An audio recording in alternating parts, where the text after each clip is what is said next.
ഞാൻ ആർക്ക് വേണ്ടിയാണ് ഇപ്പോൾ പ്രാർത്ഥിക്കുന്നത്? ആ ഭവനങ്ങളിലേക്ക് സഞ്ചാരി മാതാവ് സമയത്തിൻ്റെ അധികാരി കടന്നു ചെല്ലണമെന്ന് പ്രാർത്ഥിക്കുന്നു. ദൈവത്തിൻ്റെ കണ്ണിനെ ആവശ്യിക്കട്ടെ.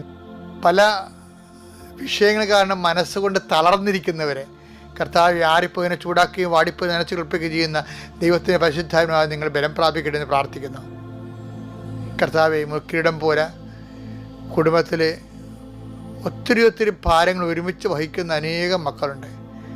പെങ്ങന്മാരെ കല്യാണം കഴിപ്പിക്കേണ്ട ഭാരങ്ങൾ, അതുപോലെ തന്നെ കഴിച്ചുവിട്ട ഒരു ഭവനത്തിൽ വന്ന് നിൽക്കുന്നവരുടെ ഭാരങ്ങൾ, അവിടുന്ന് വിവാഹം പെശകി വീട്ടിൽ വന്ന് നിൽക്കുന്നവരുടെ ഭാരങ്ങൾ, അത് കാരണം ആ മക്കളുടെ കല്യാണം നടക്കാത്ത അവസ്ഥകൾ, ഇങ്ങനെ എണ്ണിയാലൊടുങ്ങാത്ത സങ്കടങ്ങളുമായി അങ്ങയുടെ മക്കൾ അങ്ങയുടെ ദിവസം കണ്ണീരോട് നിൽക്കുന്ന കർത്താവേ, ഈ ഒറ്റ പ്രാർത്ഥന കൊണ്ട് ഈ കുടുംബങ്ങളെ നീ ആശീർവദിക്കണം.